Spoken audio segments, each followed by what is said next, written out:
안녕하십니까. 한국 에질런트 테크놀로지스 기술지원부에 근무하고 있는 최대류라고 합니다. 예, 제가 진행하게 될 내용은 이제 직류 전원 공급기를 통한 전원 인가및 소금 시험. 이제 여러분들이 이제 직류 전원 공급기는 안 써봤다라고 하시면 안 됩니다. 대부분 다 한 번씩은 다 써보셨을 겁니다. 일반적으로 설정하시는 게 전원, 전압 뭐 전류도 거의 설정 안 하세요. 그리고 뭐 전원 키고, 그리고서 그냥 뭐 측정하려는 대상에 뭐 전원이 들어오면 그 상태에서 테스트를 하시게 되는데요. 이 전원 공급기들이 이제 굉장히 많은 발전을 이루고 있습니다. 점점 발전을 이루면서 뭐 제일 처음으로 나왔던 기능이라고 하면 이제 리미트를 걸어가지고 전압을 설정하고 전류를 특정 리미트 이하로 걸게 하고요. 그리고 점점 나오면서 아주 위험한 조건이 발생을 하는 걸 대비해가지고 그런 조건에 대한 프로텍션을 걷는 기능들이 들어가고요. 그리고 전원 공급을 하면서 반대쪽에서 이 스코프 같은 거로 막 찍게 되는 경우가 있어요. 전압이 제대로 나오나? 굳이 그렇게까지 할 필요 있는가? 끝단까지 가가지고 센싱을 하게 되는 기능들이 추가가 되죠. 내가 출력하는 전압이 몇 볼트인지 내가 모니터링 하겠다. 전원 공급기가 모니터링 하겠다라는 기능이 들어가게 되고요. 거기에다가 점점 추가가 돼서 이건 커런트도 내가 모니터링 해버리겠다 라고 할 수가 있죠. 그래서 소모되는 전류를 파워 서플라이 자체에서 직접 잴 수 있는 기능들이 지금 늘어나고 있고요. 거기에다가 이제 내가 보내는 것뿐만 아니라 싱킹하는 것, 내가 DUT에서 나오는 거를 소모시키겠다라는 것까지 나와 있는 상태입니다. 그래서 그런 거에 대한 부분에 대해서 특히 그 전원을 인가하고 파워 서플라이가 전원을 소모하는 것, 그런 테스트에 대한 요구사항이 요즘 뭐 많이 각광받고 있어서요. 그거에 대한 내용이다라고 보시고 들으시면 괜찮으실 것 같습니다.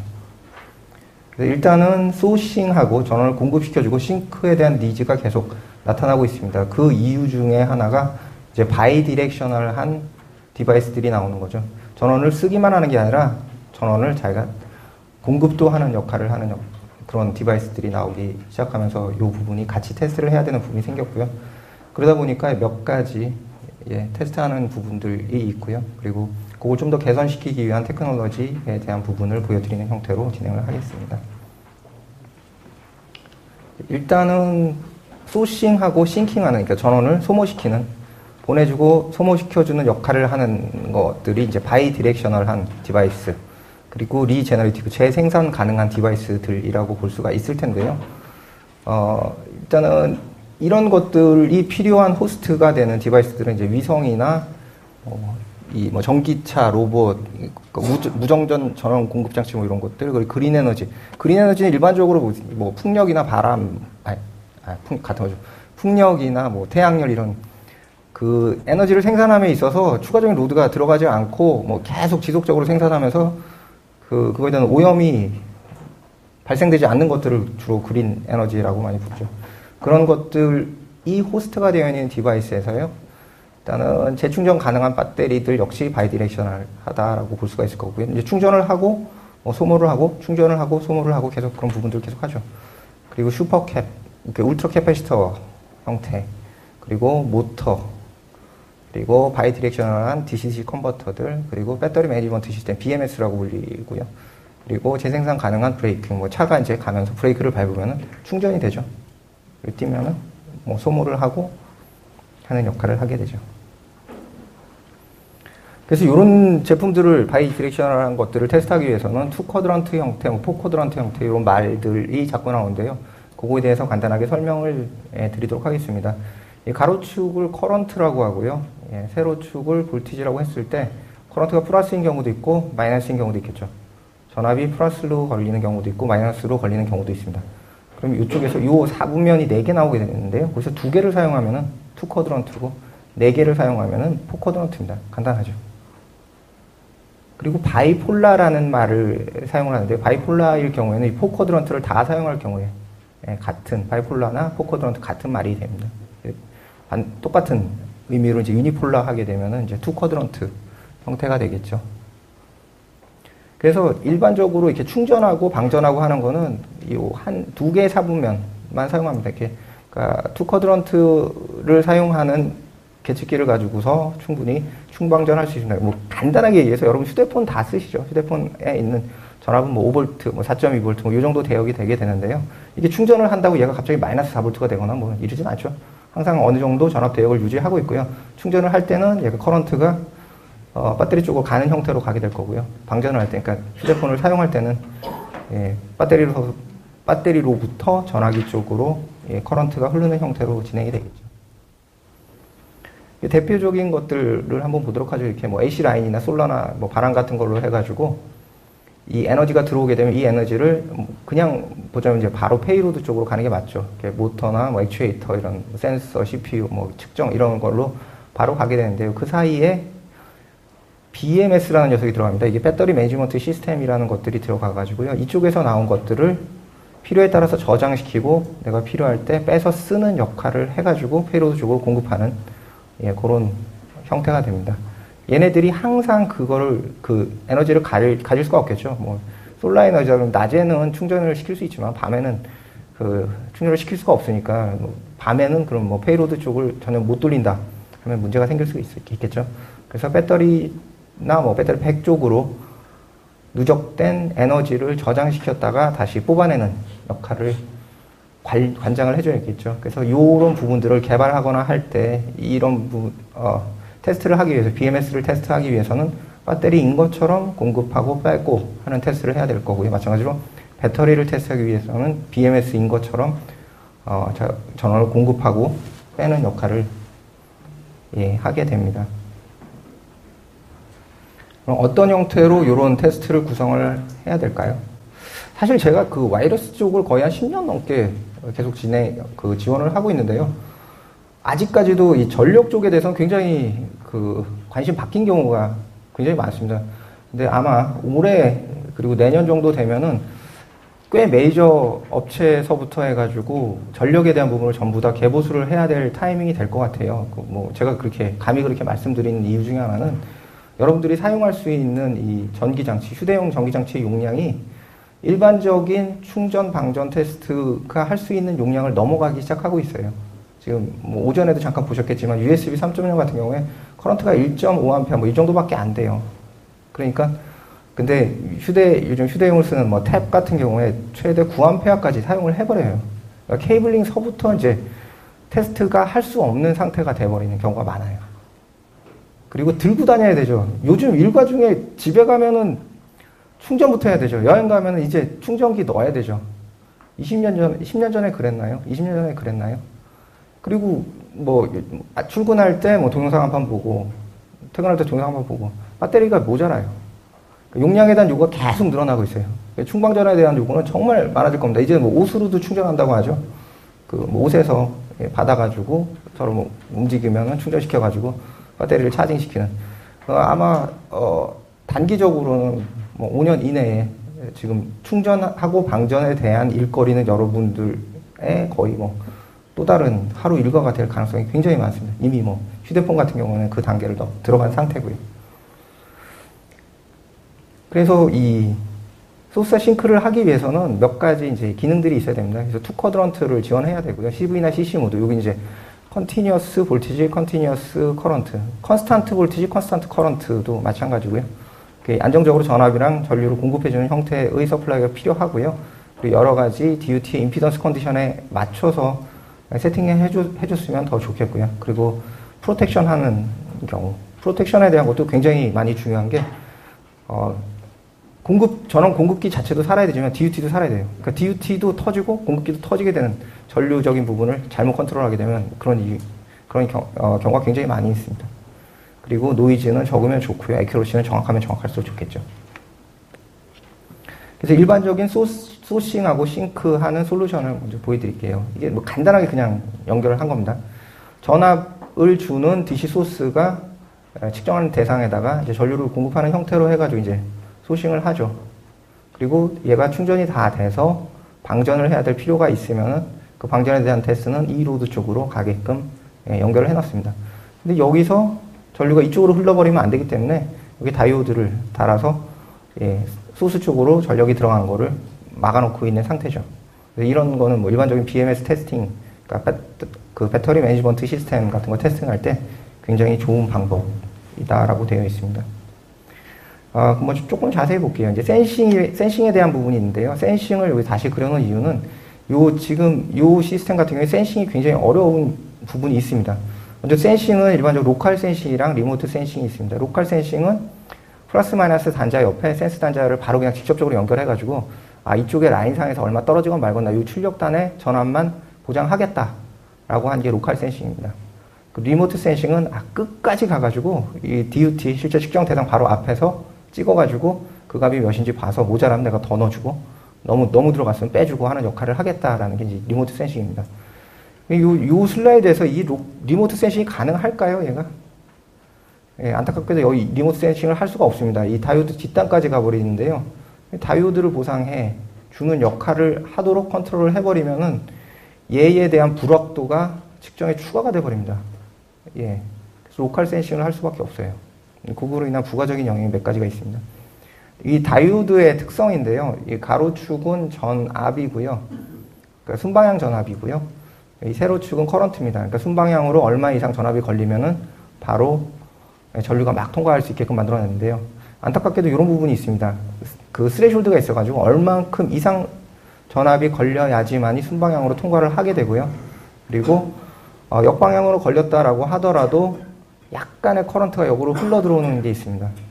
그리고 여기 브레이크다운 되는 포인트가 있고요. 근데 문제는 이게 항상 이렇게만 작동되면 상관없는데 이렇게 작동됐다가 뭐 온도가 높으면 이게 좀 더 뒤로 갈 수도 있고 뭐 과열됐다거나 하면 뭐 이게 더 벌어질 수 있고 이런 부가적인 요소들이 흔들거린다라는 거죠. 어디까지가 포워드 순방향으로 제대로 걸렸나라는 걸 판단하는 거에 약간의 제약이 되게 됩니다. 어쨌건 이런 식으로 이제 테스트를 하겠다라고 마음을 먹었어요. 이렇게 테스트를 하겠다 마음 먹으면은 설정을 해줘야 될 부분은 이제 이 로드에 대한 특성을 잠깐 봐야겠는데요. 이 로드 같은 경우에는 얘가 지금 실제 걸려있는 전압보다 높게 설정이 되어 있으면 얘는 오프 상태입니다. 선이 끊겨져 있는 거랑 동일한 상태입니다.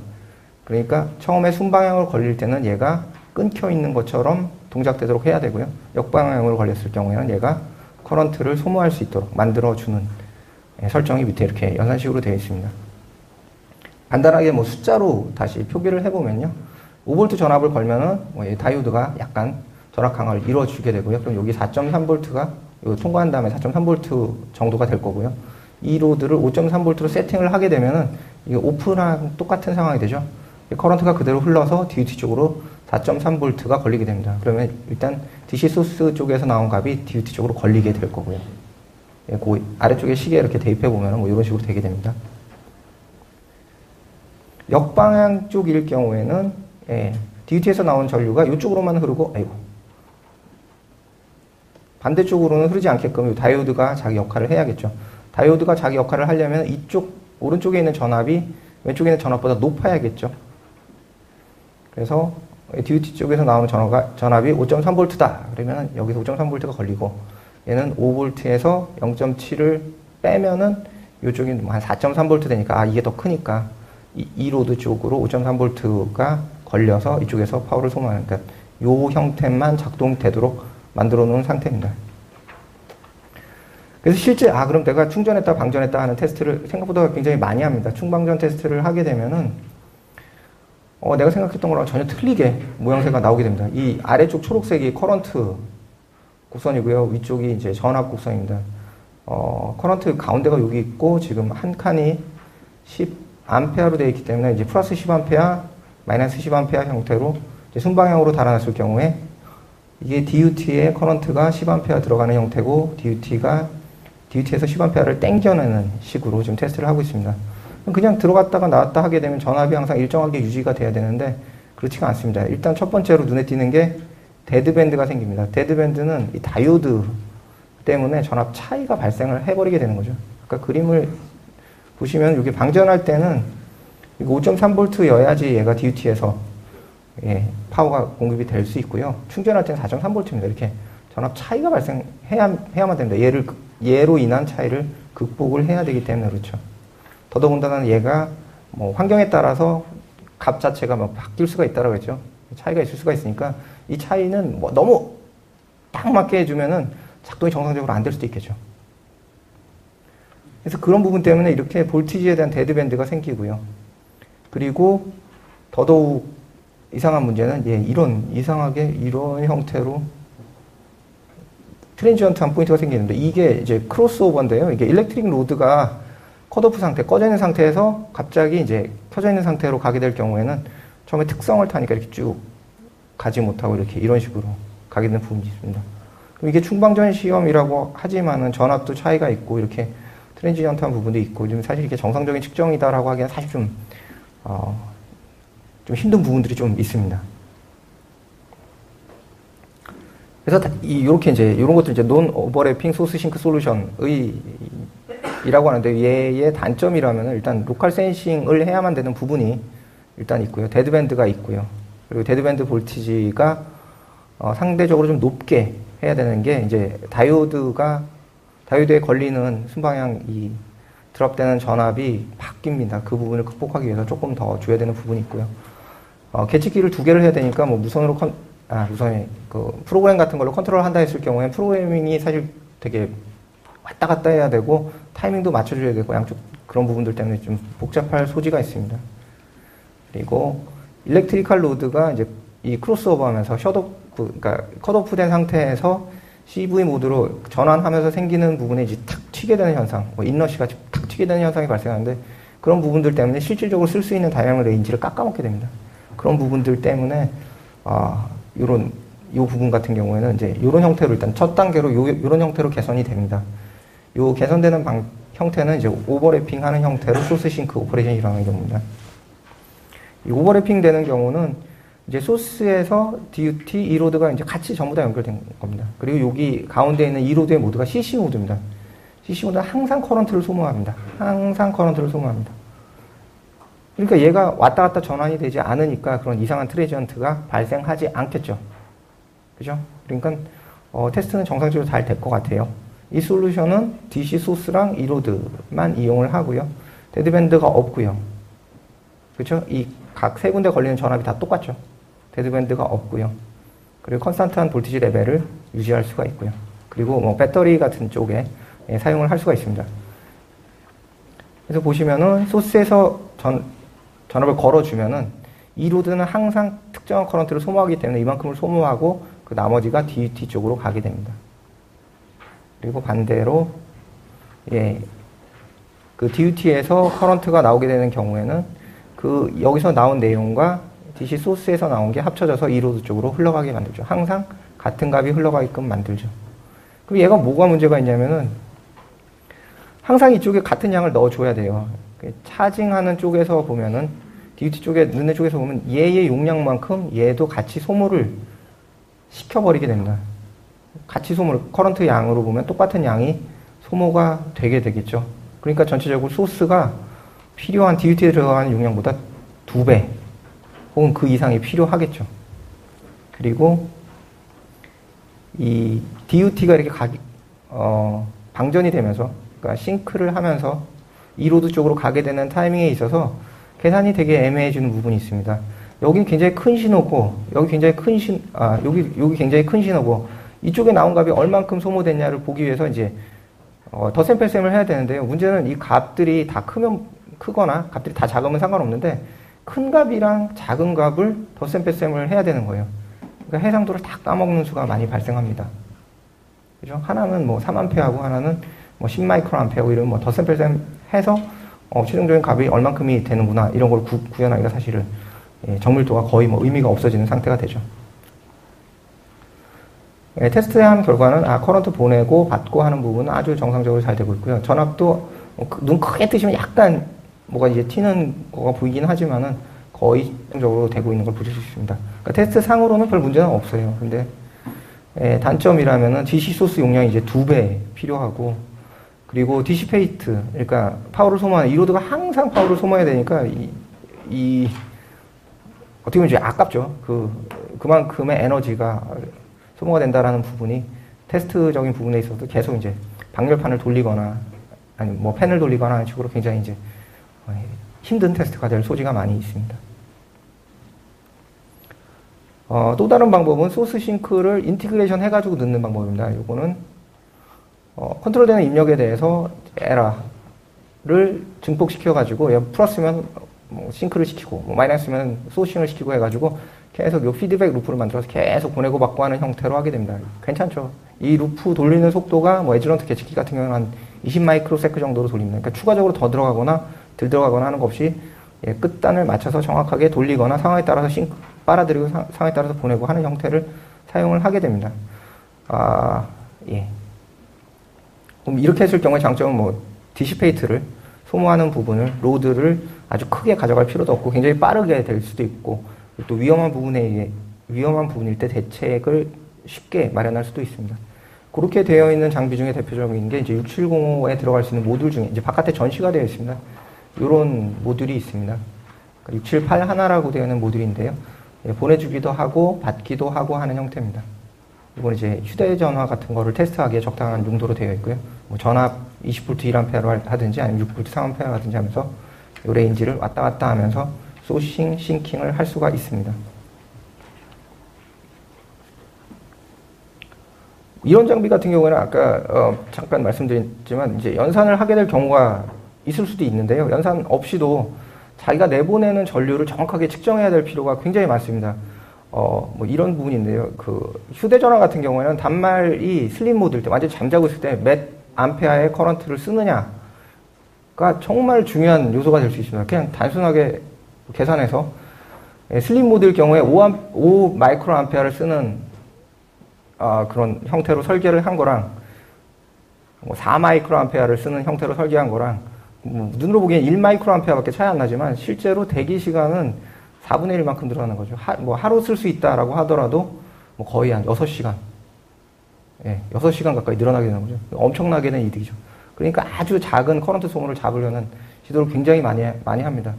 그런데 뭐, 일반적인 경우에는 이 레인지를 높은 전류, 전압이 흐르게 되면은 높은 레인지를 잡고 낮은 게 들어오면은 낮게 잡고. 근데 실제로 제품들이 그렇게 동작을 하지를 않죠. 높은 전류가 흐를 때 기준으로 해서 그거보다 조금 더 넓은 레인지로 해가지고 측정을 하게 되죠.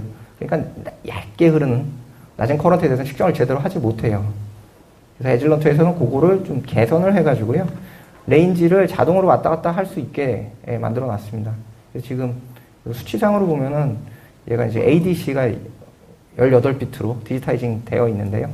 이렇게 레인지 3개를 동시에 바라보게 되면 뭐 3A도 보고, 뭐 100mA도 보고, 뭐 몇십 mA도 보고 하게 되면은 총 28비트 정도까지 늘리는 형태로. 그래서 지금 바깥에 데모하고 있는 게 이 부분이에요. 사실 이쪽에 정말 커런트를 많이 소모하고 여기 거의 안 소모하고 하는 형태인데 얘네들이 이렇게 디스플레이가 되면 얘가 도대체 얼마를 소모하는지 모르는데요. 요 심리스 매저먼트를 키게 되면 이렇게 굉장히 매끈하게 나오죠. 지금 요 단위가 한 칸이 1mA예요. 요 한 칸이 1mA니까 지금 거의 마이크로암페어도 뭐 수 마이크로암페어 단위에서 흔들리는 형태로 보이겠죠. 똑같습니다. 여기 단위 똑같습니다.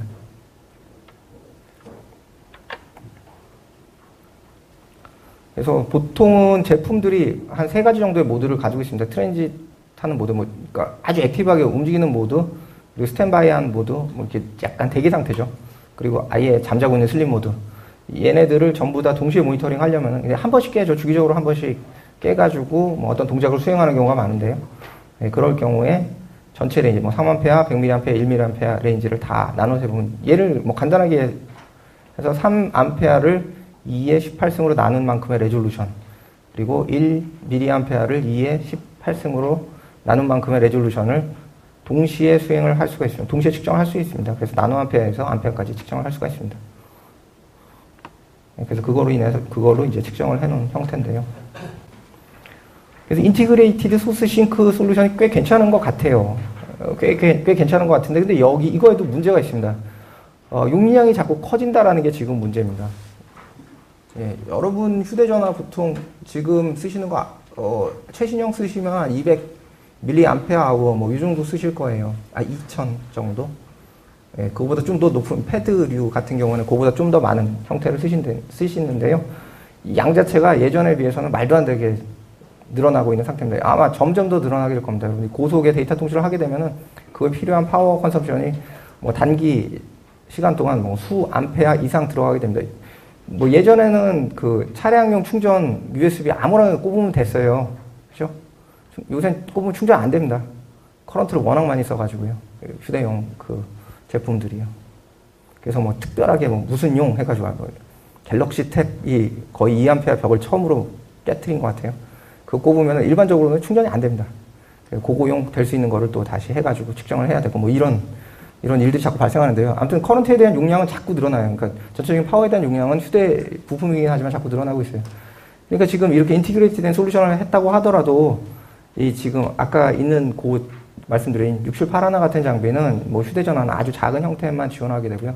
좀 더 높은 거, 뭐 내가 전동공구를 쓰겠다. 아니면 뭐 나는 이렇게 왔다 갔다 자기 혼자 청소하는 청소기를 쓰겠다 그러면 그거에 대한 테스트를 제대로 할 수가 없어요. 사용하는 양이 워낙에 많기 때문에요.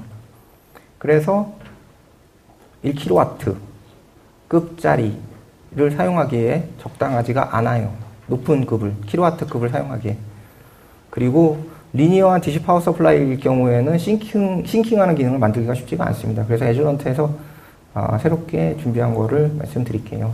그래서 사실 그런 거에 대한 그 산업의 요구가 있어가지고 거의 한 3년 동안을 저희가 이제 서베이를 했어요. 어떤 기능이 있어야 되겠냐, 얼만큼의 용량이 적당할 것 같냐 해가지고, 보니까 현재 있지 않는 기능이어서 한 3가지 정도 테크놀로지를 만들었습니다. 일단은 뭐 싱글 컨트롤 루프로 하는 형태는 아까 678 하나라는 걸로 구현을 했고요. 로드 사이드 쪽 다운 프로그래머, 소스 사이드 쪽 다운 프로그래머, 오토매틱 다운 프로그래머, 이런 기능들을 만들어서 전부 다 이제 미국 패턴트가 들어가 있는 기술들입니다. 먼저 첫 번째로 로드 사이드 다운 프로그래머. 다운 프로그래머라고 그러면은 단순하게, 뭐냐 그러면 이제, 재밌는 얘기를 하나 해드리자면은 생산 라인에서 이 컴포넌트죠. 뭐 S사가 됐고 L사가 됐건 테스트에 들어가는 시간보다 테스트를 위해서 충전 방전하는 시간이 지금은 더 많아지는 경우가 생기고 있어요. 이미. 그러니까 테스트는 한 10ms면 돼요. 계측기 엄청 빠르죠. 뭐. 웬만한 거 그냥 막 해버리고 그걸 만드는 업체들 자체가 어떻게 하면 테스트를 빠르게 할까를 해놓는데 문제는 그걸 체결하고 전원이 다 떨어지는 확인하고 하는데 굉장히 많은 시간이 들고 거기에다가 더더욱 재밌는 거는 그 스위치 같은 거 막 굉장히 느린 거 막 100ms씩 들어가는 스위치 232로 RH 232로 컨트롤되는 거 막 그런 부분들만 제거하더라도 실질적인 효율이 한 70-80% 이상 더 좋아지는 경우가 굉장히 많아요. 근데 이제 파워 쪽에 대해서 생각을 못 하다 보니까 그런 부분으로 얻어들일 수 있는 부가적인 수익을 사실 좀 많이 못하는 경우를 많이 보고 있습니다. 좀 일부 업체에서 지금 그거에 대해서 이제 뒤집는 작업을 지금 계속 저희 회사에서 지금 진행하고 있는 중인데요.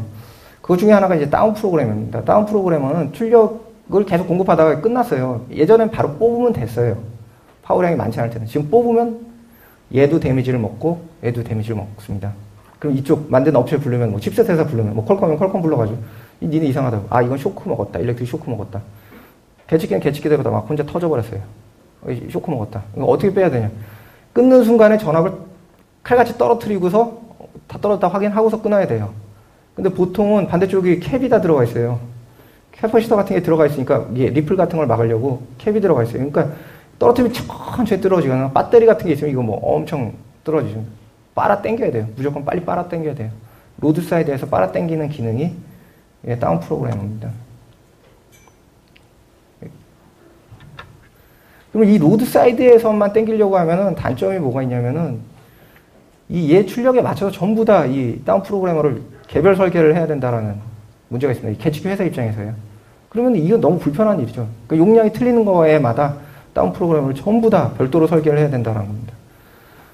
그러다 보니까 이제 좀 더 좋은 방법이 없냐 해서 인사이드에서 인풋 사이드에서 이 내부에서 다운 프로그래밍을 할 수 있는 방법. 여기를 바이디렉셔널로 만들어서 출력을 바이디렉셔널로 만들어서 내부에서 다운 프로그래밍 시켜버립니다. 이 다운 프로그래밍 시켜버리면은 파워의 메인에서 그러니까 계측기 안에 있는 파워 서플라이 안에 있는 메인 코어에서 전압을 떨어뜨릴 수가 있습니다.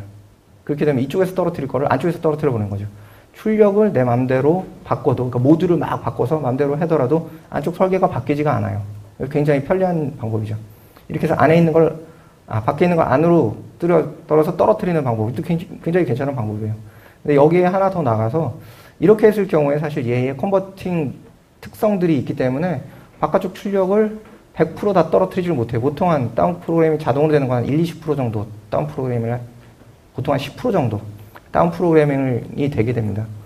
그래서 아예 바깥쪽에서 다운 프로그래밍을 할 수 있는 디시페이터, 그러니까 일렉트릭 로드 같은 거를 만들어 놓는 거죠. 그래서 여기서 컨트롤은 파워 서플라이에서 받고 출력을 바로 떨어뜨리는 걸 이쪽에서 쭉 DC 레일에서 쭉 당겨가게끔 만들어 놓는 거죠. 밖에 전시되어 있는 장비는 2kW짜리 장비인데요. 디시페이터 1kW가 되어 있어요. 그러니까 뭐 5V라면 200A까지 뭐 일순간에 떨어뜨릴 수가 있습니다.